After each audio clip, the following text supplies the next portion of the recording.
Bonjour tout le monde, bienvenue, c'est très perturbant, c'est la première fois que je fais ça en live directement. Il n'y a pas la tête des gens, mais vous avez un petit espace chat et questions. Est-ce que peut-être il y en a certains d'entre vous qui peuvent se manifester pour voir déjà si ça marche? Ah c'est bon, Cyril, salut, ok, nickel. Bon, bah, très cool, on est une trentaine. Il y a du coup Guillaume ne devrait pas tarder à arriver. Je suis avec Benoît Dubo et Pierre Lévy, moi-même, de la briqueterie. Vous êtes du coup sur le webinaire Pastis.gross, la 7e édition. Avant, c'était des événements physiques. Ça s'appelait Gross of Marseille et c'était à Marseille en physique.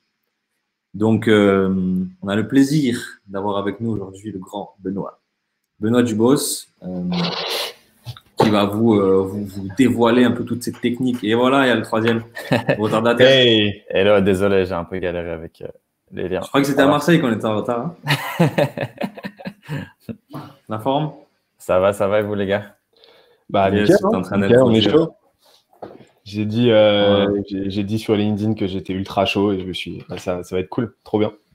Merci à la briqueterie d'organiser ça, franchement c'est top. Ouais, super stylé. Bah, avec plaisir, avec plaisir. On a une petite heure pour parler de quelque chose où il y a beaucoup d'infos et on n'arrive pas forcément toujours à y voir clair. C'est le contenu. Du coup, c'est content marketing. Beaucoup de gens mettent l'effort à aller chercher du lead. Et vous deux, vous avez réussi à créer une espèce de machine de contenu et une audience qui vous permet d'avoir de la visibilité, d'avoir des prospects chaque mois. Et c'est ça qu'on va essayer un peu de décortiquer pendant cette heure-là. Du coup, comment ça fait va y avoir trois phases, pardon. La première, on va essayer d'un peu se présenter rapidement vous deux, ce que vous faites, c'est quoi votre activité et comment vous êtes venu à faire du contenu. Et après, on va parler de trois choses qui importent beaucoup à notre audience aujourd'hui. C'est la stratégie, donc comment décider de ce dont on va parler, avoir une charte édito. C'est les formats, qu'est-ce qui marche le mieux, la vidéo, le texte et comment s'y retrouver là-dedans. Et à la fin, c'est la distrib qui, pour beaucoup, est un point un peu bloquant parce que des gens n'osent pas ou des gens ne savent pas trop par quoi commencer. Donc, on va décortiquer tout ça. Ce que je propose de faire, c'est que à chaque fois, on aura un temps d'échange qui va durer entre 10 et 15 minutes et on laissera la place aux questions pour qu'on puisse approfondir un petit peu chaque point. Donc, moi, je timerai. S'il y en a qui ont des questions et qu'on n'a pas pu y répondre, on essaiera d'y répondre dans le mail après le webinaire. Donc, il est midi 5. On va commencer. Est-ce que déjà, peut-être on va commencer par toi, Benoît, vu que tu es le premier. Désolé, Guillaume. À te présenter rapidement. Quitter, c'est quoi ta boîte et... Ouais, c'est ça. Quitter, c'est quoi ta boîte et qu'est-ce que vous mettez en place comme content chez Scalizia? Ouais, écoute, salut à tous, hein, on est plutôt nombreux, c'est top. Du coup, moi je suis Benoît, je suis cofondateur de Scalizia. À la base, on s'appelait Groupster, donc on a fait un gros rebranding là à la rentrée. Nous, on s'occupe d'aider les boîtes à réinternaliser leur processus de croissance. Donc, avec toutes les briques élémentaires, donc pas seulement du growth pur et dur, mais voilà, toutes les briques élémentaires du marketing. On touche aussi aux sales, etc. L'idée, c'est vraiment de les aider à réinternaliser tout ça parce que c'est le meilleur moyen de faire de la croissance sur le long terme. C'est pas de le déléguer. Donc voilà notre job. Et ouais, un de nos gros canaux aujourd'hui et ce qui a vraiment propulsé pour le coup notre développement, c'est une stratégie de contenu assez agressive. Et du coup, c'est pour ça qu'on en discute aujourd'hui. Et on commence à justement rétrospectivement, on a testé beaucoup de choses.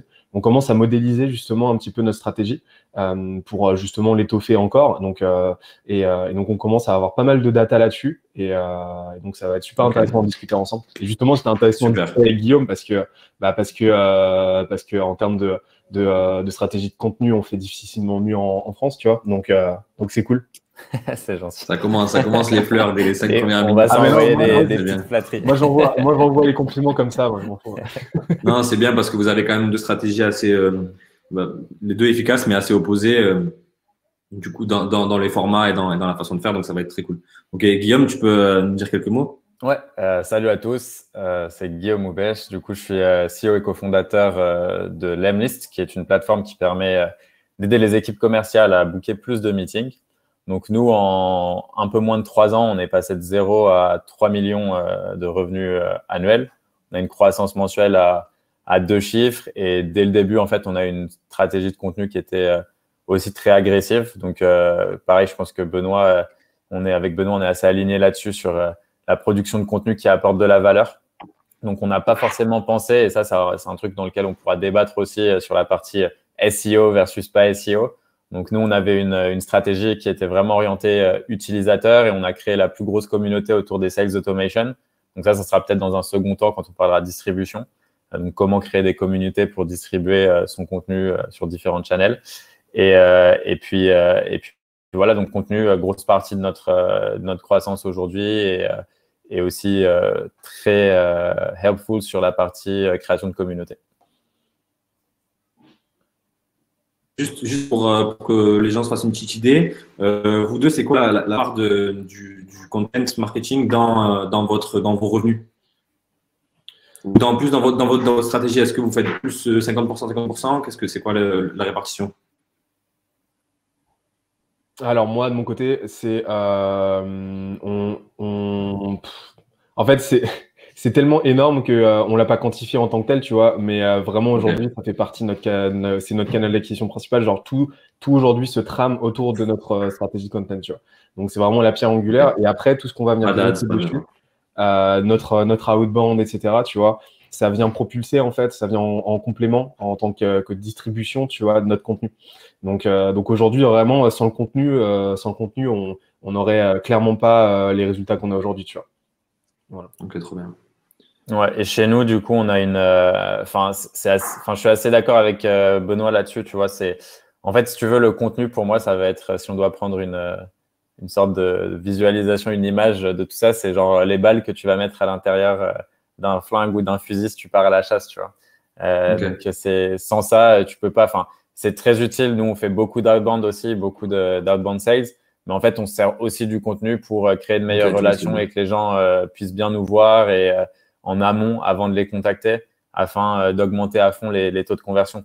Donc, il y a pas mal de choses qui sont aussi difficilement quantifiables. Parce qu'en fait, si tu regardes le contenu, aujourd'hui, tu peux avoir du contenu tout le long de ton funnel si tu prends le framework ARR, là, donc avec acquisition, activation, rétention, revenu, referral revenu. Mais en fait, tu vois, tu peux mettre du contenu à chaque étape et chaque contenu va être un petit peu différent. Donc, ça ne sera pas forcément toujours lié à ton revenu direct, mais ça peut être lié, par exemple, à ta rétention. Donc, nous, on vend des abonnements et je sais que le contenu qu'on fait aide nos clients à utiliser le produit, tu vois, et à être vraiment bon.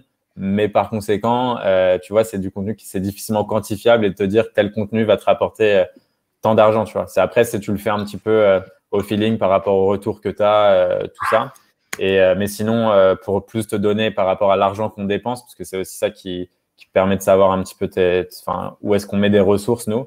En gros, notre équipe marketing est aujourd'hui peut-être 2 fois plus grosse que l'équipe sales. Donc, tu vois, ça te donne un petit peu l'idée. Du coup, on va enchaîner, on va commencer sur les trois piliers, du coup, stratégie, format et distribution. Donc, le premier, c'est stratégie, et tant qu'à faire, tu en parlais un petit peu, Guillaume. Je te poserai la question, Benoît, après. Comment ça marche chez vous, la stratégie de contenu? Est-ce que c'est quelque chose qui est planifié à l'avance, en mode un peu journaliste, ou est-ce que vous le faites vraiment au jour le jour? Ouais, alors c'est ultra planifié et en fait, on a différentes personnes pour différents types de sujets. Donc, comme je te dis, si on reprend par contre du bottom, donc si sur la partie rétention, donc est-ce que nos utilisateurs vont bien utiliser le produit? Donc, c'est tout ce que je vais appeler product marketing, product content, tout ça. Donc, on a 2 personnes qui s'occupent de ça. Une personne qui va justement produire plus de contenu dans la communauté et une autre personne qui va éduquer plus nos utilisateurs avec du contenu ultra actionnable, des guides très poussés. Donc, tout ça, tu vois, c'est pas du tout optimisé SEO. C'est vraiment, on passe du temps avec nos utilisateurs, on comprend les problèmes qu'ils ont et on fait du contenu adapté pour résoudre leurs problèmes. Et donc, ça, tu vois, c'est des trucs qui sont… c'est organisé, mais c'est plus aussi au fil de l'eau avec beaucoup d'interviews clients, beaucoup de messages avec des sondages dans la communauté ou dans d'autres communautés. Donc, tout ça, c'est vraiment la partie plus rétention. Après, dans la partie acquisition, on va avoir 2 aspects. On aura l'aspect SEO. Donc là, pareil, c'est beaucoup de travail en amont parce que tu as tout l'aspect recherche de mots-clés. Donc, où est-ce que tu trouves les opportunités? Donc, en gros, pour ceux qui connaissent peut-être pas trop, on utilise des outils comme Ahref en payant, et sinon, tu vois, tu as des trucs genre Uber Suggest en gratuit qui te permettent de déterminer, voilà, exactement, qui permet de déterminer combien il y a de volume par rapport à un mot-clé donné. Donc, si par exemple, je tape cold emailing, combien est-ce qu'il y a de personnes qui cherchent ce mot tous les mois sur Google? Et je peux aussi savoir potentiellement identifier des opportunités, par exemple, template de cold email pour les freelances. Donc ça va être ce qu'on va appeler la long trend, long tail. Donc, c'est des mots-clés un petit peu plus longs. Et nous, on va essayer d'identifier tous ces mots-clés afin d'écrire des articles qui sont optimisés autour de ces mots-clés pour que ces articles-là, en fait, génèrent du trafic directement depuis Google, c'est-à-dire trouver des personnes qui ne sont pas dans notre funnel à nous, donc qui ne sont pas des clients, qui ne sont pas des clients, genre des potes de nos clients ou des potes de potes de nos clients, etc. Ouais. Et ça, vous faites le travail toutes les semaines, vous vous dites, OK, cette semaine, qu'est-ce qu'on lance? Ou tous les mois, qu'est-ce qu'on lance? En gros, en fait, c'est planifié par quarter. En gros, à chaque quarter, on fait des tests sur la partie SEO. Donc, on a, si tu veux, peut-être une semaine de recherche vraiment in-depth de mots-clés, de regarder en fait tout ce qui a été fait, ce qui a marché, ce qui n'a pas marché, optimiser les articles existants. Et après ça, on planifie sur la suite pour le quarter, donc le trimestre, tous les articles qu'on va devoir publier en SEO. Et la deuxième partie, et ça, je pense que Benoît pourra en parler plus en détail, puisque lui aussi fait ça très, très bien. C'est la partie, en fait, toujours sur de l'acquisition, mais c'est créer plus des lead magnets, donc des contenus ultra quali que tu vas distribuer sur tes réseaux et au réseau de tes réseaux, et donc essayer de récupérer des gens avec des posts un peu viraux sur LinkedIn afin de récupérer plein d'emails, les rajouter dans ta liste et augmenter ton acquise. Ça marche, ça, on en parlera plus côté distribution du coup. Et toi, Benoît, comment tu fonctionnes? Je sais que c'est un peu plus gut feeling, mais est-ce que tu as quand même ta stratégie, tel article ou tel cours sur l'académie va sortir tel jour? Alors nous, en fait, aujourd'hui, on a beaucoup fonctionné au gut feeling parce que justement, on voulait voir ce qui marchait et ce qui marchait pas. Aujourd'hui, on a clairement identifié des thématiques, tu vois, porteuses. Et d'une manière générale, on part du principe que si tu te fais kiffer à créer du contenu, qui fait kiffer les gens et qui leur apporte de la valeur, c'est le plus important, tu vois. Et donc, nous, en gros, on essaie surtout de s'inscrire dans une certaine intensité, tu vois, une régularité. Donc, en gros, nous, on a une règle, c'est on produit un contenu à forte valeur ajoutée en mode, tu vois, lead magnet par semaine. Pour l'instant, c'est ça. Pour la partie SEO, pour le coup, nous, on est en train de la démarrer, tu vois. Donc là, on l'a initié, on commence à, on est en plein dans notre keyword planning là, tu vois. Donc vraiment, c'est encore très élémentaire. Tu te basais sur quoi du coup pour faire du contenu? Tu savais à peu près ce qui plaisait selon tes clients, selon comment? En fait, j'ai commencé avec à l'époque, tu vois, j'ai commencé avec du partage d'expertise, tu vois. Donc, en gros, je me suis mis à créer du contenu autour de moi, de mon expertise. Autour de ce que tu aimais faire, ok. Exactement, tu vois, et pour apporter de la valeur aux gens, tu vois. Donc, nous, une de nos expertises premières, en tout cas, c'était la outbound. Donc du coup, je me suis mis à partager, tu vois, sur LinkedIn, parce que c'est un de nos canaux d'acquisition principaux, enfin de distribution principaux, nos bonnes pratiques, toujours en montrant, tu vois, nos résultats et en donnant des conseils et en partageant, tu vois. Donc je me suis mis à commencer à faire des petits tests, tu vois, où par exemple, je faisais un peu de flex en mode, ouais, on a une campagne à 95% d'ouverture, 37% de réponse, commentez et je vous envoie le script, tu vois, par exemple. J'ai commencé comme ça avec des choses plutôt élémentaires et petit à petit, en fait, il y a 1 an, on a lancé du coup ce qu'on appelle l'académie. Donc c'est une plateforme où on partage plusieurs dizaines, donc on est autour de 50 heures de cours, donc complètement en libre accès. Où on partage justement autour du growth, autour de différentes thématiques, tu vois. Donc, c'est vraiment des cours que en temps normal, tu irais payer ailleurs. Nous, on donne ça en gratuit, tu vois. Et donc, on a commencé là-dessus. C'est vraiment une de pierre angulaire. Et après, on l'échafaude. Je te montrerai tout à l'heure notre stratégie de contenu dans son ensemble qu'on continue d'échafauder, tu vois, mais en tout cas, c'est bien planifié pour 2021. Et on a échafaudé après avec, tu vois, des émissions, avec un live hebdomadaire, tu vois, et toujours justement cette stratégie de distribution qui est exécuté de façon systématique. Parce qu'au final, c'est vraiment ça. Si tu peux avoir le meilleur contenu au monde, si tu ne le distribues pas, ça ira nulle part. Et pareil, tu peux avoir la meilleure distribution au monde, si ton contenu n'est pas quali, tu iras nulle part. Donc en gros, c'est vraiment sur l'intensité, sur la qualité, en gros, qu'on met l'accent. Et puis après, voilà, on y va un peu au gut feeling au niveau de la ligne éditoriale parce que au final, on se rend compte qu'on est sur des thématiques où, quoi qu'il arrive, tu vas réussir à générer un certain intérêt. Et surtout quand tu commences à créer une audience aussi, tu vois. Et qu'est-ce que vous diriez du coup aux gens qui n'ont pas forcément un secteur sexy, on va dire, parce que nous, quand on fait un post, c'est vite viral, pour planifier leur stratégie. Ils disent ouais, mais je sais pas de quoi parler, et du coup, ils font jamais. Donc moi, en général, je leur dis faites une petite mind map avec quelques contenus dont vous allez parler et essayez de segmenter un petit peu. Qu'est-ce que ce serait pour vous le premier step quand quelqu'un dit ok, je veux faire du contenu? Alors, juste avant de répondre à cette question, si ça ne te dérange pas, Pierre, est-ce que dans les gens qui sont là, est-ce que vous pouvez nous dire rapidement, parce que je n'étais pas là au début, donc je ne sais pas si vous avez posé la question, est-ce que vous pouvez mettre un 1 dans le chat si vous êtes entrepreneur, un 2 si vous êtes marketeur et un 3 si vous êtes une autre fonction et vous pouvez mettre ce que vous êtes. C'est juste pour voir rapidement l'audience à qui on a affaire. Et un 4 si vous dormez. Un 4 quoi? Un 4 si vous dormez.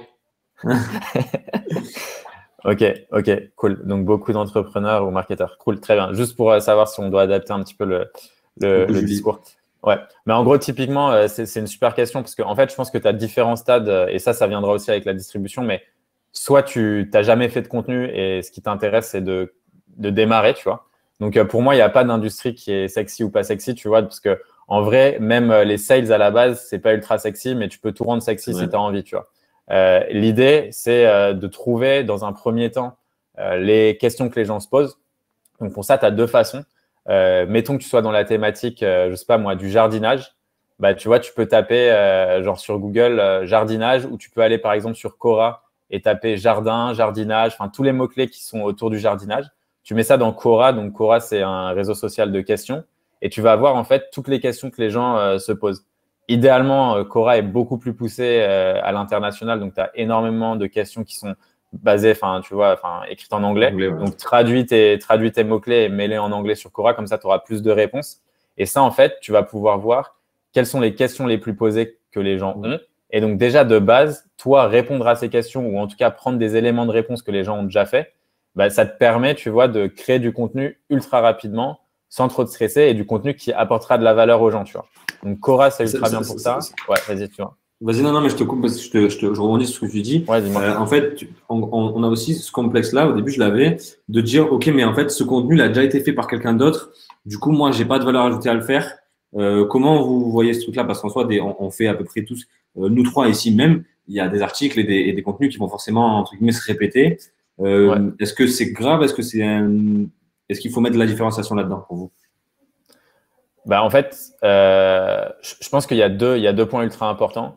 Quand tu te lances, du coup, si on reprend ce cas-là, tu as la technique, ce qu'on appelle skyscraper, donc c'est le gratte-ciel. Ce qui est important, c'est d'avoir, tu vois, l'immeuble qui est le plus haut au monde. C'est pas, on s'en fout du deuxième, tu vois. Donc, en fait, ce que tu peux faire, c'est juste prendre les meilleurs articles, les compiler. Parce que même si quelqu'un a traité d'un sujet, tu vois, il y a toujours des choses à rajouter dessus. Et donc, toi, c'est juste te faire mieux, en fait. Donc, tu reprends ce qu'il a fait, tu le structures un peu différemment et tu rajoutes plus de valeur. Tu peux apporter un angle différent par ton expertise que tu sais. Et dans tous les cas, tu vois, tu te bases sur un truc qui marche et tu le rends juste un peu plus quali, tu vois. Ça fonctionne très bien. L'autre truc qui marche bien, et je pense que Benoît pourrait aussi nous en parler, mais c'est la curation. Donc, c'est-à-dire, tu reprends des articles qui existent déjà ou des choses qui existent déjà de certaines personnes et en fait, tu décides de les partager, tu vois, au début. Parce qu'en fait, ça te permet aussi facilement d'associer ton image avec plein de marques cool, tu vois. Genre, toi, tu lis plein d'articles qui sont intéressants. Je reprends l'exemple du jardinage parce que bon, on avait dit qu'on prenait un truc pas forcément sexy. Mais tu vois, genre, tu peux reprendre ça, quoi. Tu vois, tu prends tous les bons articles ou les top mecs, tu vois, sur YouTube qui font des vidéos sur le jardinage et tout. Et après, en fait, tu commences à créer ton contenu, tu commences à créer ta newsletter.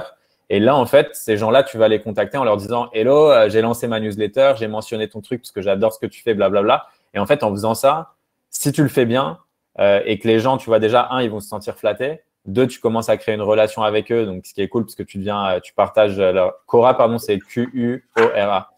Et donc du coup, le troisième point, c'est ça te permet que eux, potentiellement, vont le partager à leur audience aussi, tu vois. En se disant, ce mec-là, il partage des trucs cool, donc n'hésitez pas à aller checker sa newsletter. Et en fait, comme ça, tu fais du partage d'audience et c'est comme ça que tu peux te créer et te lancer rapidement, tu vois.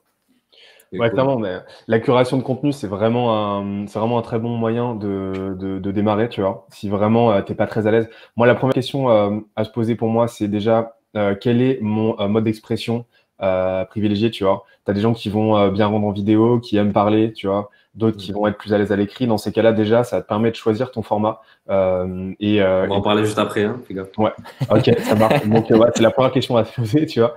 Après, et ensuite, la question à te poser, c'est qu'est-ce que, avant toute chose, tu vois, avant tout contingent de qui fait quoi, tu vois, que fait la concurrence, c'est déjà de cartographier ton côté, quelle est la valeur que tu peux apporter, quelle est ton expertise, tu vois. Et un super moyen de déjà te faire un plan éditorial, tu vois, genre vraiment élémentaire, c'est tu prends ton expertise, je sais pas, justement le jardinage, tu vois, et tu vas la morceler, tu vas te faire une mind map où tu vas la morceler en sous-thématiques. Donc dans le jardinage, je sais pas, tu as les outils. Tu as les outils, tu as je sais pas, de la botanique, tu as, je sais pas, comment t'organiser, je sais pas, tu vois, j'y connais rien. Et après, tu vas pouvoir la morceler en sous-thématique. On n'a pas choisi le meilleur à la meilleure. On n'a pas de jardin, pas la même version. Voilà. Tu as comment ne pas tomber des arbres, tu vois. Et ensuite, tu vois, tu vas le morceler. Et au bout d'un moment, tu vas arriver un petit peu aux briques élémentaires de ces différentes compétences. Et ces briques élémentaires-là, c'est des contenus en puissance. Et bim, du coup, tu vas pouvoir, dans les outils, te faire un pilier de contenu autour de, par exemple, comment bien choisir mes outils. Tu vois. Donc, c'est déjà, je commencerai par ça. Et ensuite, ce qu'il faut se dire par rapport à ta question tout à l'heure de ça a déjà été fait. Aujourd'hui, on est dans un milieu, enfin, on est dans une ère où le contenu, c'est complètement commoditisé.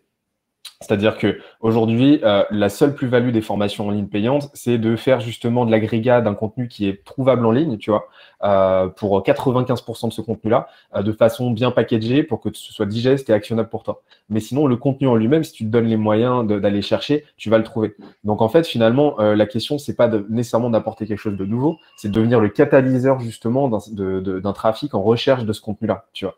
Et donc pour moi, tu as tout intérêt, même à créer un contenu dans un premier temps un peu moins bon que ce qui se fait habituellement, ou tu vois, ou qui va pas forcément apporter quelque chose de neuf. Au moins, déjà tu crées un effort, et en plus de ça, tu vas pouvoir catalyser une certaine audience qui va que grossir par la suite, tu vois. Donc pour moi, je commencerai déjà par pas trop regarder ce qui se fait à côté dans un premier temps, tu vois, et vraiment de commencer par ce qui te fait plaisir.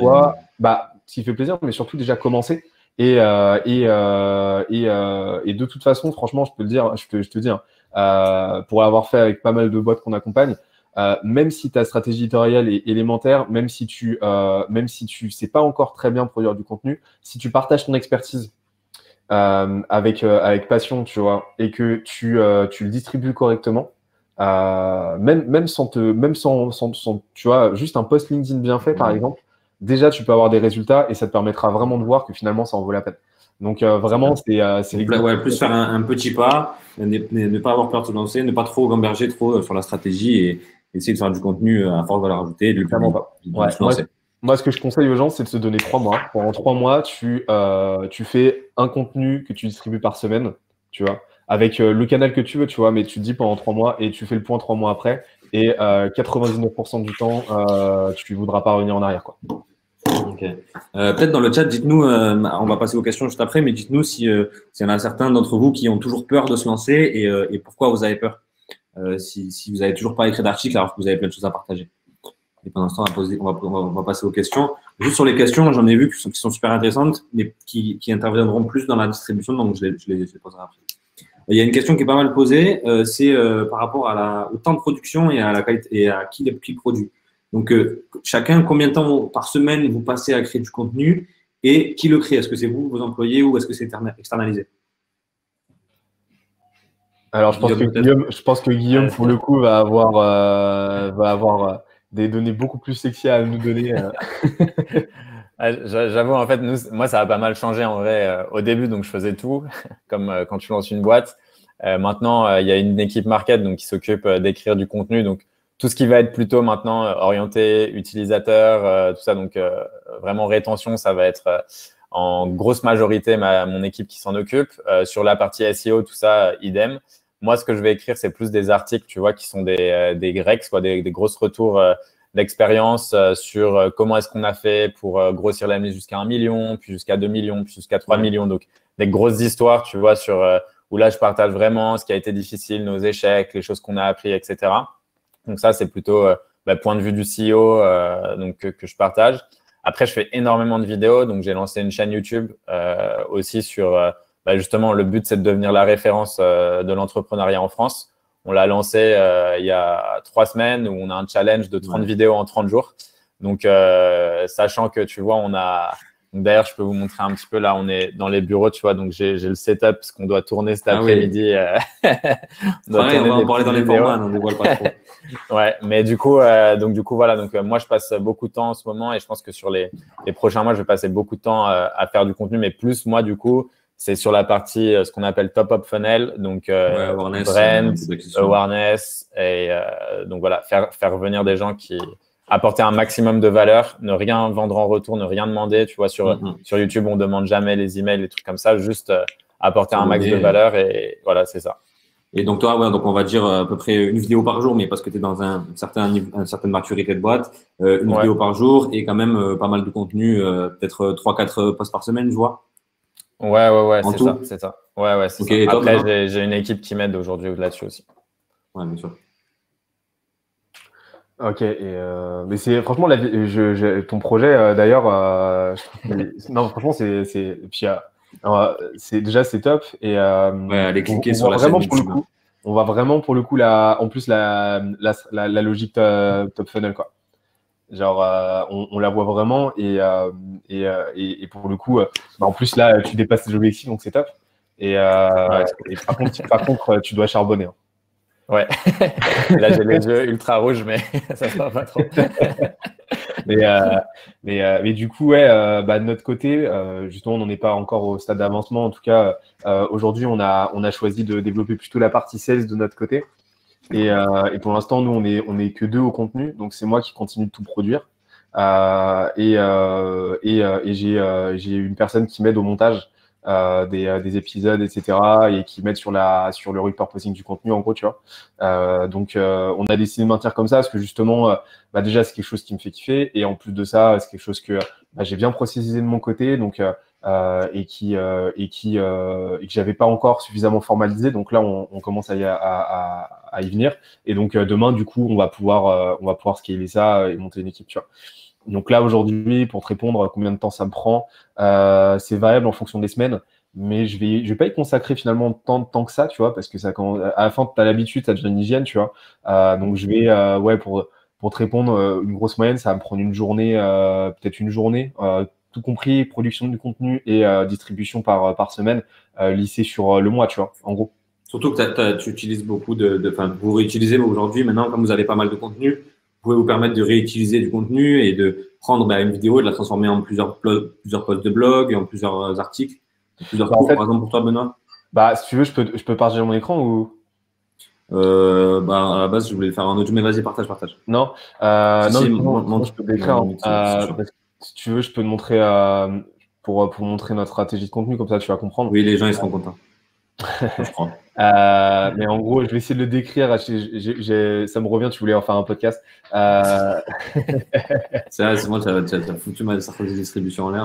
Non, mais je vais le décrire en mode ASMR, il n'y a pas de souci. Okay. Donc en fait, nous, on a une stratégie de contenu là. Donc là, il nous manque cette brique-là qu'on est en train justement de bosser. Mais en gros, aujourd'hui, on structure tout autour de notre plateforme, tu vois, avec nos cours. Et en gros, ce qu'on fait, c'est qu'on on repurpose notre contenu au maximum. Donc, et moi, c'est vraiment quelque chose que je recommande aux gens, c'est de faire du repurposing, c'est-à-dire tu repackages ton contenu sur d'autres formats pour toucher une autre audience et potentiellement apporter quelque chose de neuf à chaque fois. Et donc, nous, en fait, ce qu'on fait, c'est qu'on a notre émission Vacarme, tu vois, où tous les mois, on invite un expert sur un sujet pour nous décrire une stratégie clé en main, partage d'écran à l'appui, truc ultra actionnable. Ça, on en fait du coup en live pendant l'enregistrement, donc on en fait un webinaire. Ensuite, c'est monté. De là, on en fait deux types de contenus. On en fait un épisode qu'on met en libre accès, mais avec une inscription sur notre plateforme, hosté sur notre plateforme, quoi. On en fait une vidéo sur la chaîne YouTube avec un extrait de 20 minutes. Et ensuite, de ça, on en fait un cours écrit qui va être publié en libre accès, donc 2 mois après sur la plateforme dans l'académie. Et ensuite, on structure le truc de sorte à pouvoir très facilement le dupliquer sous forme de blog post qu'on va optimiser pour le SEO et qu'on va distribuer sur nos réseaux sociaux après. Donc ça, tu vois, donc en fait, on repurpose le truc au maximum, et ce qui fait qu'à chaque étape, à partir d'un seul et même contenu, on a un minimum de travail à faire, et on peut à chaque fois relancer une campagne de distribution pour régénérer de l'attraction, tu vois. Et donc moi, finalement, tu as fait une heure d'émission live, et ce truc-là, bah, tu peux quasiment le réutiliser sur un mois derrière, quoi. C'est ça, mais moi, ce que je conseille aux gens de faire, tu vois, c'est vraiment tu fais un webinaire, le webinaire, tu le montes, tu le mets sur ta chaîne YouTube, t'en fais un PDF récapitulatif, après tu prends un outil de speech to text, t'en fais une version écrite que tu vas optimiser pour ton SEO, par exemple, etc. Un podcast.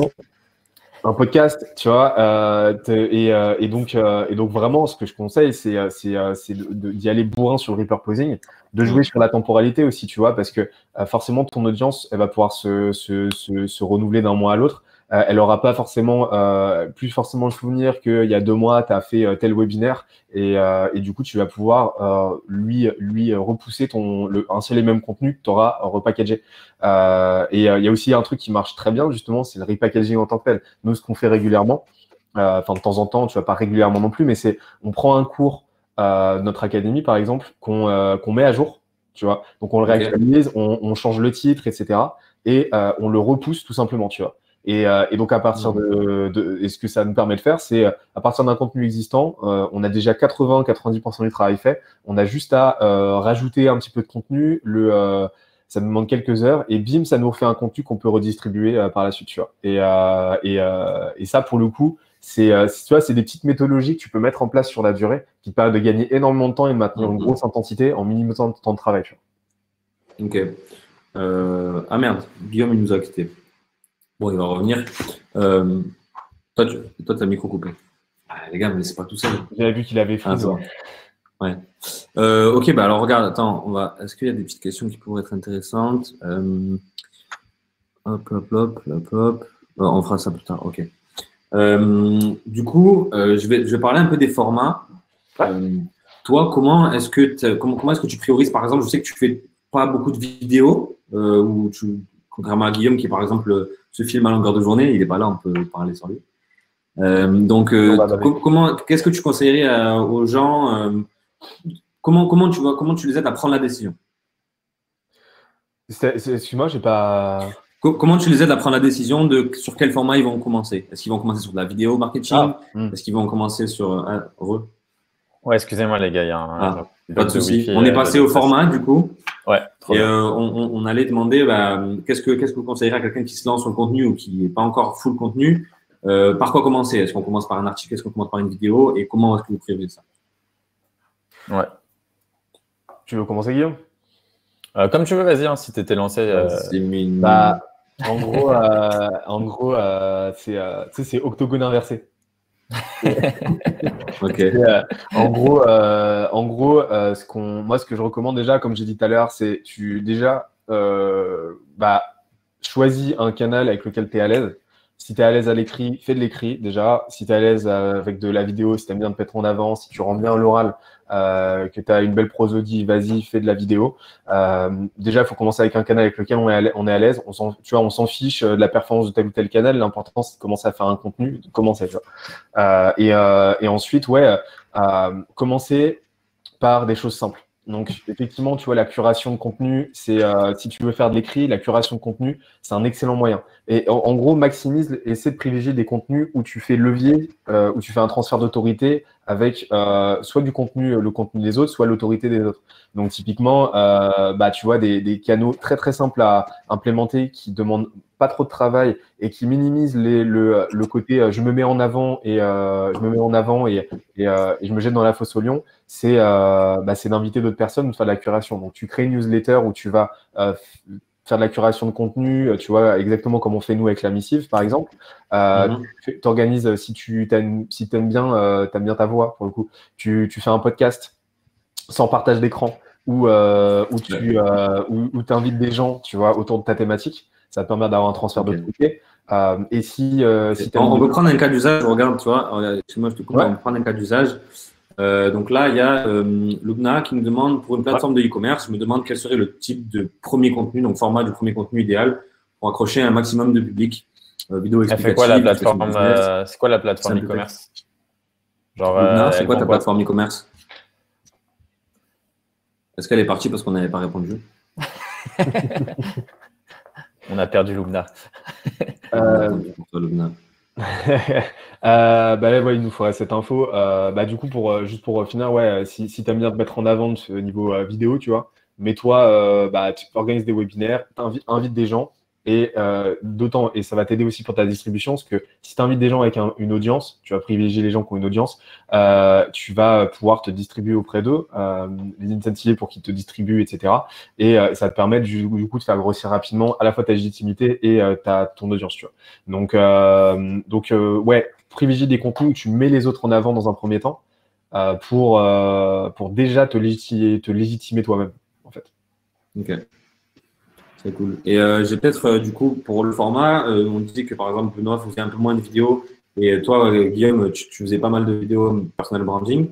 Et du coup, j'ai une question de Cyril qui te demande comment tu organises ce format-là, comment tu organises ta marque perso. Donc, il y a deux questions dans une question, encore pas mal. Mais dans le premier temps, comment tu organises ta marque perso? Et est-ce que c'est évident pour toi d'être médiatisé? Est-ce que tu es à l'aise avec ça? Et qu'est-ce que tu as de positif ou de négatif? Alors, ouais, il y a plusieurs questions. Dans un premier temps, autour de la Mac perso, en fait, aujourd'hui, moi, j'avais commencé dès le départ à faire des vidéos simplement où j'étais présent parce qu'en fait, on n'avait pas d'argent pour créer des vidéos juste un peu plus stylées pour le produit.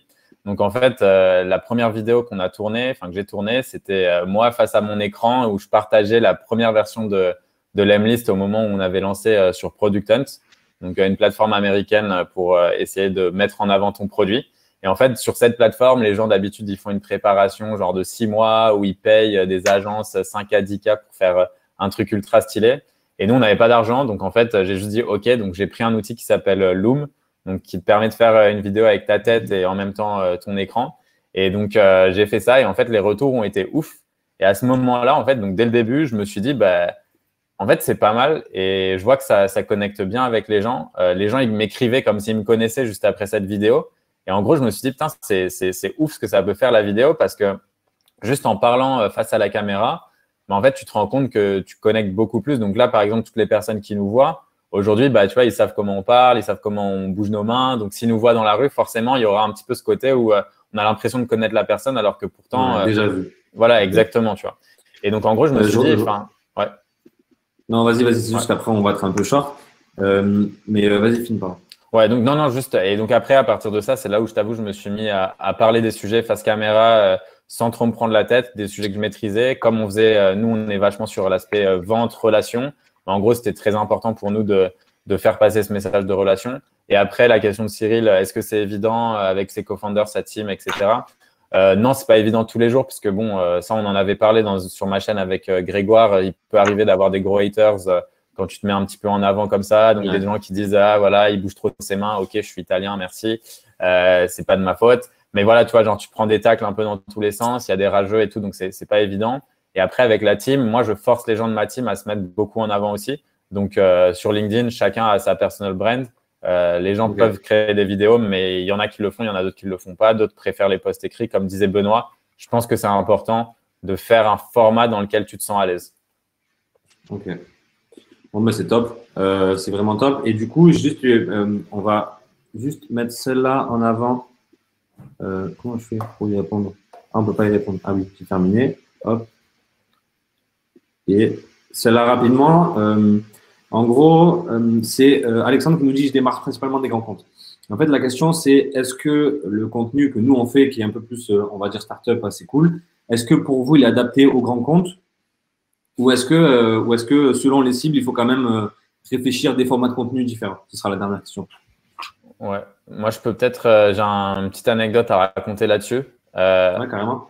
En fait, le truc, c'est que au tout début de l'Emlist, quand on avait fait beaucoup de bruit à un moment et on avait énormément de grands comptes qui venaient vers nous. Donc, boîtes aux US. En vrai, j'avais fait de la prospection sur des grosses boîtes aux US et tout. Et là, je me retrouve à mon 5e meeting chez Facebook avec 10 personnes, la team sécurité et tout. Nous, ça fait 8 mois qu'on développe le produit. Donc, je me dis clairement, genre, si on close Facebook sur un gros truc comme ça va être la folie. Et en fait, au bout d'un moment, je comprends que je passe en fait, ça marchera jamais parce qu'ils ont des attentes qui sont ouf. Enfin, tu vois, c'est vraiment enterprise et on va perdre beaucoup trop de temps, tu vois. Donc, grosse désillusion et je me dis, bon, ça marchera pas. Mais en parallèle à ça, je continuais de produire pas mal de contenu et tout. Et en fait, Zendesk, donc toutes les personnes qui étaient chez Zendesk, arrêtaient pas de voir mon contenu. Et au bout d'un moment, ils m'ont dit, bon, vas-y, Guillaume, faut qu'on teste l'Emlist. Après, je leur ai dit, ouais, mais nous, on est startup, on bosse pas avec des grands comptes, on est trop jeunes, je connais vos trucs de sécurité et tout. Et en fait, eux, comme ils aimaient bien, tu vois, ma façon de faire, du contenu qui soit actionnable, très différent de tous les trucs un peu, un peu chiant qu'on peut voir sur des gros sites B2B. En fait, le truc, c'est que moi, j'ai un dicton, c'est B2B doesn't have to stand for boring to boring.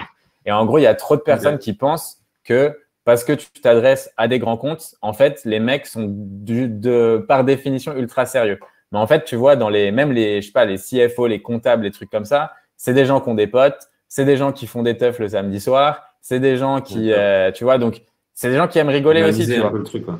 Exactement. Donc, en fait, plus tu es humain dans ton contenu et plus tu t'adresses, tu vois, tu mets ta personnalité dans le contenu que tu fais, que ce soit vidéo, texte ou autre, plus les gens, en fait, tu vas réussir à créer un lien et peu importe vraiment la cible, tu vois. Même si, évidemment, ce qui est plus intéressant au niveau de ta cible, c'est de comprendre quel contenu va être utile pour les gens. Et là, clairement, il va falloir que tu l'adaptes. Plus utile que dans le format, si exactement. Aussi, on a tendance tout de suite à faire du corpo si on va verser des grands groupes avec une petite chemise.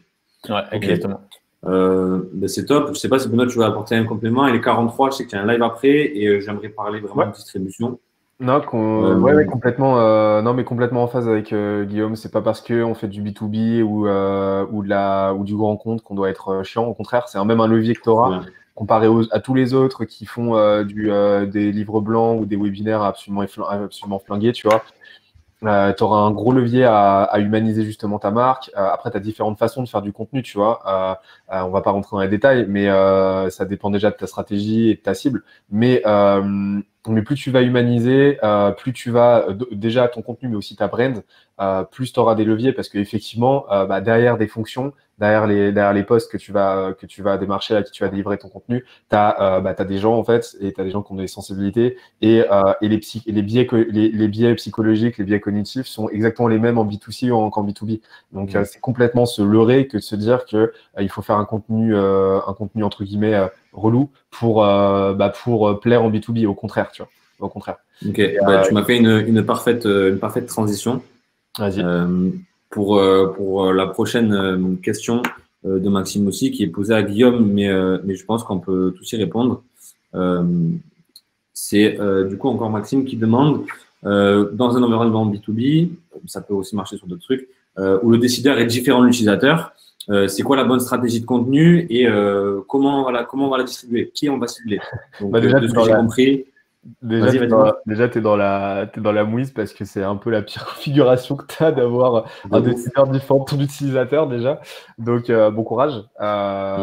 Mais, donc, on a tous bien compris que c'était, par exemple, si je vends pour un outil pour les comptables, mais que le décideur, c'est le CFO ou l'expert comptable de la boîte. Ouais, clairement, c'est compliqué d'un point de vue stratégie commerciale, tu vois. Mais moi, ce que je ferais, c'est que ton stratégie, enfin ton contenu top of funnel, j'irais le dédier principalement, tu vois, à tes users, ok. Et ensuite, j'irais sur du contenu plus à mesure que je descends dans le funnel, j'irai sur du contenu pour le coup qui s'adresserait de plus en plus à ton décideur, tu vois, justement pour l'amener. Donc un contenu prescripteur pour les utilisateurs et un contenu plus activable pour le big boss qui, lui, va peut-être proposer et ces personnes-là connaîtront déjà la solution. Plus réassurance, tu vois. Genre vraiment contenu réassurance en mode là, le décideur, lui, ce qu'il va vouloir, c'est de la preuve sociale, c'est de la study case, etc. Tu vois, ça rentre dans le contenu aussi, ça. Et là, le décideur, lui, c'est tout ce qui l'intéresse. C'est OK, il y a des users, il y aura, on va utiliser le produit très bien, mais qu'est-ce que en tant que décideur, j'obtiens, tu vois, qu'est-ce qu'il en ressort, c'est quoi mon retour sur investissement. En gros, c'est ça. Donc, en gros, faire un contenu purement réassurance pour le décideur et du contenu vraiment axé onboarding, prise en main, acquisition pour tes users pour générer du bottom-up, tu vois, où tu vas potentiellement, en gros, ta stratégie, c'est d'avoir beaucoup de monde qui va potentiellement se mettre à utiliser l'outil dans la boîte et après, ça te permet de faire un levier pour faire pression sur la hiérarchie, en gros, tu vois. Mais franchement, c'est des mécaniques super compliquées à mettre en place. Genre vraiment, c'est déjà d'un point de vue marketing, c'est chaud. Bonne chance, Alex. Parce que t'es en phase avec ça, je sais pas. Ouais, je suis assez en phase aussi. Je pense, typiquement, pour moi, après, tu vois, c'est un truc assez classique en B2B, c'est-à-dire que ce que tu vas vouloir, c'est essayer de choper des champions. Tu vas trouver ton champion. Ton champion, ça doit être ton utilisateur ou un prescripteur. Idéalement, si c'est ton utilisateur, c'est cool. Faut pas oublier non plus que les managers, qui peuvent être parfois décisionnaires, sont des gens qui ont envie que leurs équipes, en théorie, si c'est un bon manager, s'épanouissent et soient avec les meilleurs outils possibles. Donc, pour moi, typiquement, il faut que ton contenu, si tes fans, c'est tes utilisateurs, franchement, tu rentreras beaucoup plus simplement dans les boîtes et tu auras vraiment des gens en interne qui voteront pour toi, quoi. Oui, c'est ça. Et eux, ils vont pousser directement au manager en disant, regardez, il y a telle solution qui marche bien. Ouais. Ok, bon, ça, c'est une bonne solution. Ok, alors les gars, il nous reste 12 minutes. Là, j'ai vraiment bien envie, parce que vous êtes forts là-dessus, vous deux, de parler de distribution. Là, on va pouvoir se lâcher toutes vos vanity metrics, vos millions de vues. Voilà, c'est maintenant qu'on les donne. J'aimerais beaucoup. Du metrics, j'adore. Donc, on va peut-être commencer dans l'ordre, Benoît. C'est quoi tes canaux de distribution et qu'est-ce que ça génère tous les mois?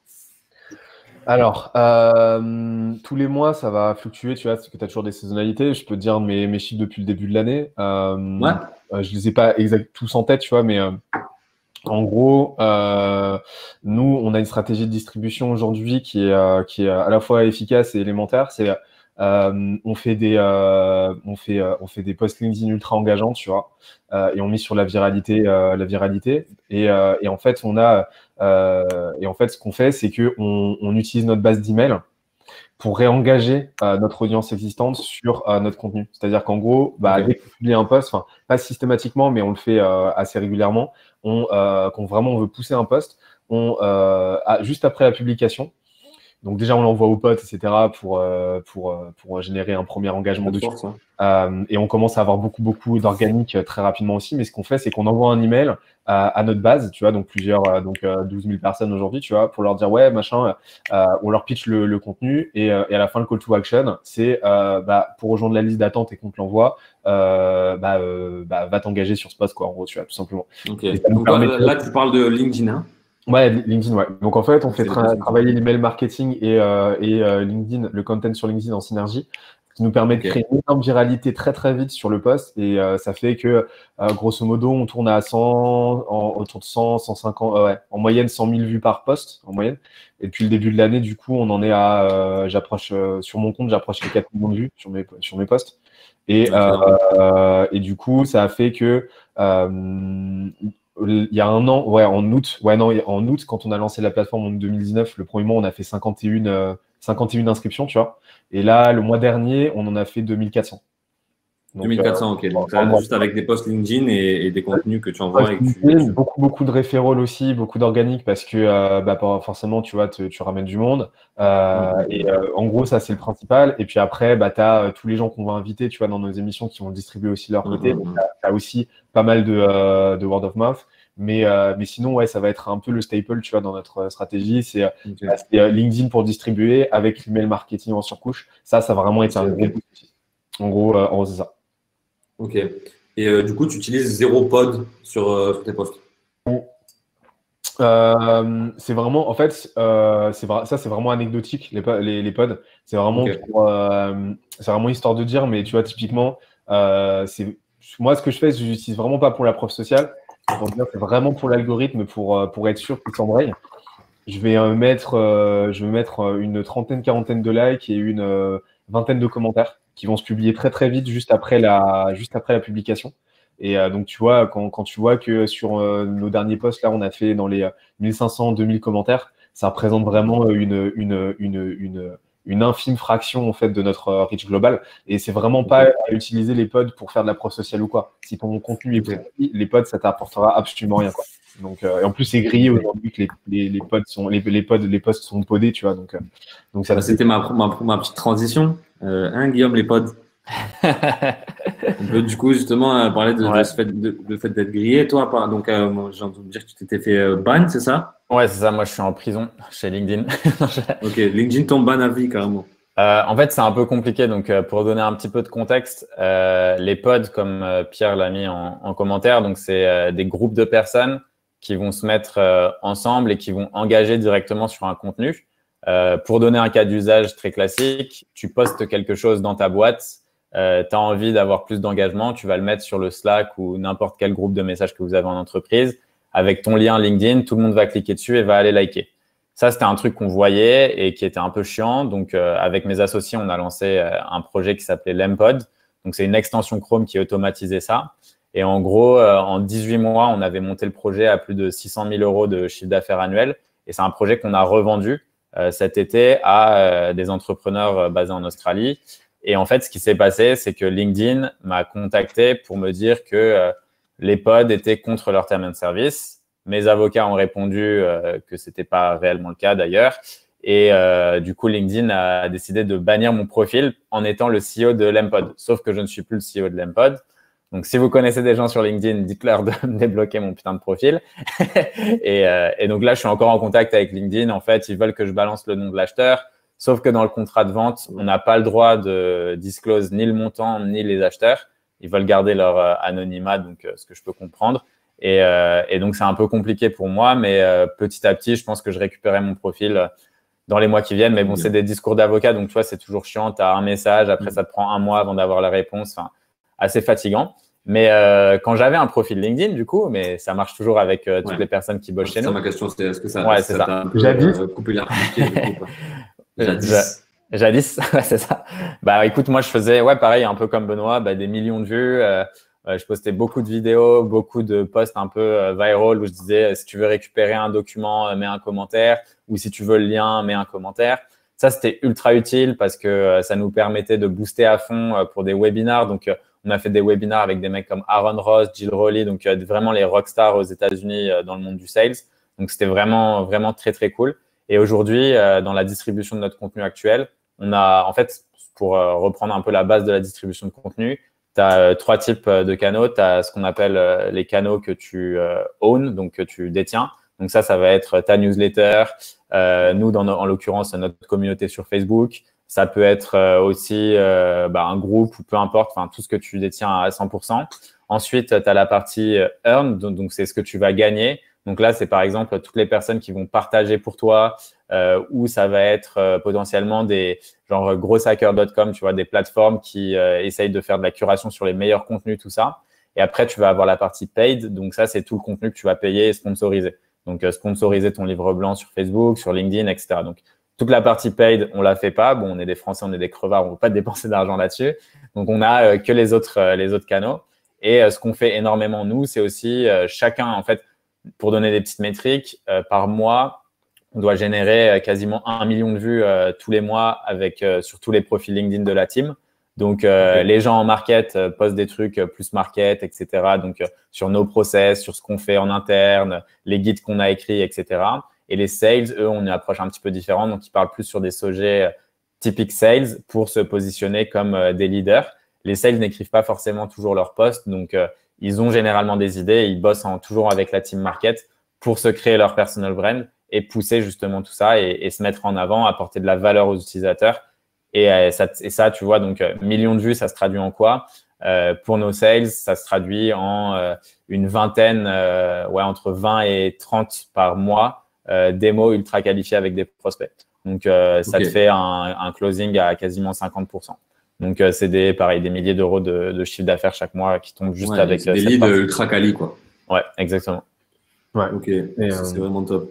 Notre côté, ouais, pareil, en niveau lead, niveau call, on n'a pas le même cycle de vente, on fait pas de démo parce qu'on n'a pas de produit. Ouais, vous n'avez pas de plateforme. Ouais. Mais nous, du coup, ça se transforme en les chiffres que je t'ai donnés, ça se transforme, ça va varier d'un mois à l'autre. Et ça a un peu baissé depuis la rentrée parce que forcément, on a vraiment une grosse traction là.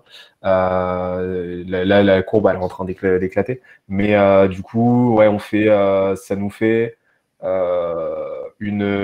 entre 50 et 90 calls, donc vraiment qualifiés par mois avec budget et tout avant le call. Donc, costaud. Ouais, donc du coup c'est vraiment pas mal. Ça nous occupe pas mal de sales en mode presque full time, tu vois. Donc c'est cool. Donc pour dire que vraiment ça, quand on fait les choses avec régularité, derrière, ouais, ça se transforme en business. Et vous essayez d'être carré sur la distribution autant que sur la planification. Vous avez vous deux un peu des mind maps comme tu as montré tout à l'heure, Benoît, en disant tel jour ça va partir, tel jour il y a ça qui part, tel jour il y a ça qui part. Vas-y, tu veux y aller? Vas-y, Guillaume. En fait, nous, chez nous, ça dépend un petit peu. En gros, si tu veux, nous, on a des KPI pour chaque département. Donc, dans les KPI sales, ils doivent faire 3 posts LinkedIn par semaine. Ça fait partie de leur KPI. S'ils le font pas, ils sont virés. Non, je déconne. C'est super hardcore, tu sais. Non, mais ça fait partie vraiment des trucs qu'on veut. Et idem sur la partie marketing. Donc c'est important, tu vois, pour les gens de le faire. Et après, en termes de planification, là, ça dépend un petit peu. Après, juste un point que j'aimerais mentionner, parce que Benoît et moi, c'est un peu la même chose sur le contenu. On parle de régularité et tout, mais faut pas oublier que là, tu vois, c'est cool, on balance des gros chiffres, on balance des trucs. Les premiers posts, clairement, il y a ta meuf, ta mère, ton père, peut-être qui vont liker, et ça va pas décoller ultra rapidement. Tu peux décoller, mais il faut régulier. En fait, ouais, il faut être régulier. Il faut surtout pas se décourager. Tu vois, genre Benoît a mentionné 3 mois. Je pense que 3 mois, c'est un bon test parce que tu vas avoir des fails et tu vas avoir aussi potentiellement des succès. Mais si ça prend pas au bout de 3 mois, stresse pas. Genre, faut plus que tu aies une vision. Moi, je pense 1 an, 2 ans quand tu fais du contenu, te dire que en fait, c'est les effets des intérêts cumulés. Donc, c'est petit à petit, ça va commencer à grossir et potentiellement, quand tu auras beaucoup plus de traction, tu vas reprendre un peu plus et ça va comme dit Benoît, après, ça te fait une croissance exponentielle et tu peux t'en servir, quoi. C'est aujourd'hui, le contenu, c'est pour moi. Ouais. Je vais enfiler, mais ouais, le contenu aujourd'hui pour moi, c'est un des axes marketing les plus importants à mon sens pour n'importe quelle typologie de voiture. C'est ce qui te permet de te poser une légitimité, de propulser ta brand, tu vois. T'as tous les avantages, tu vois, pour conclure un peu ma participation à ce live, t'as toutes les retombées business que tu attends en tant qu'entrepreneur, en tant que boîte, tu vois, tu vas les retrouver avec ton contenu. Tu vas pouvoir générer du lead, tu vas pouvoir générer de l'awareness, tu vas pouvoir faire de la rétention.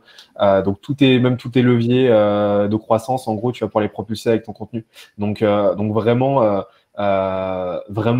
si tu es entrepreneur et que tu n'as pas encore commencé à créer du contenu, si tu es employé et que tu veux propulser ta marque personnelle, commence à faire du contenu le plus tôt possible parce que tes résultats soient exceptionnels ou qu'ils soient moyens, etc. Quoi qu'il arrive, en fait, tu t'en sortiras toujours beaucoup, beaucoup mieux à en produire. Et comme l'a très bien dit Guillaume, quoi qu'il arrive dans le business, il faut voir les choses sur le temps long. Et donc, quand tu te lances, dis-toi que tu te lances là-dedans sur plusieurs années et que ton contenu va grossir avec ta boîte, en fait. C'est vraiment ça. Donc, pour moi, ça fait vraiment partie intégrante, tu vois, du business. Okay. Est-ce que avant que tu files, tu saurais nous donner 3 outils que tu utilises pour le contenu? Moi? Ouais, 2-3 outils. Ouais, alors du coup, nous, pour la distribution, on est sur, notre académie, elle est sur Podia, tu vois. Donc ça, c'est Podia, tu peux faire une académie en ligne, c'est vraiment le feu. Et les landings, elles convertissent super bien pour le coup. Genre, c'est assez fou, c'est assez minimaliste, mais ça colle complètement à notre approche. Mais on a des landings qui convertissent juste, c'est ouf. Ensuite, pour mes visuels, Canva. comme Guillaume. C'est vraiment le feu, surtout si t'es pas graphiste, etc. Ensuite, et puis alors quoi d'autre? La Airtable pour t'organiser, Funalytics pour structurer ta stratégie. Et puis sinon, bah, un bon bloc-notes, tu vois, et puis tu charbonnes. Et pour les lives, si tu veux faire de la vidéo, des lives, Livestorm ou StreamYard plus YouTube Live. Voilà, en gros. La bombe. Ok, Guillaume, peut-être pour conclure, toi aussi, tes petits outils, et si tu as un mot de la fin aussi inspirant comme Benoît, c'est compliqué. Outils, moi du coup, Notion à fond pour tout ce qui est organisation. Enfin, vraiment, je suis un gros fan de Notion. D'ailleurs, je vais balancer beaucoup de vidéos là-dessus, donc checker la chaîne YouTube. Ensuite, sinon, Ahref pour toute la partie SEO. Answer the Public pour trouver les questions des gens. Quora, bon, ça, je l'ai un peu mentionné. Ce que j'adore aussi, moi, j'aime bien Zoom, mais Livestorm aussi, c'est de la bombe pour les webinars, tout ça. Et après, est-ce que j'ai un autre outil? Tac. Ouais, genre, truc pour la vidéo. Si vous faites un peu de vidéo, investissez dans des bons logiciels de montage, genre Adobe Premiere. Et si vous voulez faire des screen shares rapides, Loom, c'est pareil, top qualité, vraiment cool. Vous n'utilisez rien pour planifier les publications, par exemple? Non. Ok, à la mano. Ouais. Ça marche. Non, vraiment, fais-le manuellement parce que quand tu publies un post, surtout sur LinkedIn, dis-toi que pendant les 30 minutes qui suivent, t'es à la guerre. Sois actif. T'es à la guerre. Et donc là, il faut l'envoyer à tout le monde. Faut répondre aux commentaires. Tu gagnes 10 à 20% de portée si tu réponds aux commentaires, on a remarqué. Donc vraiment, automatise pas la publication, fais-le manuellement et vraiment propulse ton post autant que tu peux pendant l'heures qui suivront. Voilà. Ok. Écoutez, je vais mettre la chaîne YouTube de Guillaume en dessous et l'académie de Benoît. Allez vraiment checker parce que franchement, c'est du putain de contenu et même moi, en tant que marketeur un peu plus aguerri, je le regarde et je le consomme quotidiennement. Donc, je vais vous libérer, les gars. Je vais peut-être rester 2 ou 3 minutes de plus avec les quelques questions qui sont posées. Merci à vous deux. Avec plaisir. À ce petit live. Merci beaucoup à toi. Et on se recapte vite. Je sais que Benoît, il a un autre live, il n'a pas le temps. Guillaume, il va tourner sûrement une autre vidéo. Donc, merci à vous, les gars, et à très vite. Ça roule. Ciao tout le monde. Salut Benoît, ciao. salut. Merci. Ciao.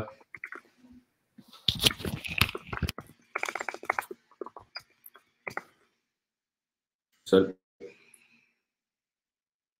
Hop là. Est-ce qu'il y a des questions auxquelles je n'ai pas répondu? Merci à tous déjà d'avoir suivi le live. Et n'hésitez pas à nous envoyer un petit mail à cette adresse-là. Si vous voulez soit participer au prochain, soit nous informer des contenus que vous voulez voir pour la suite.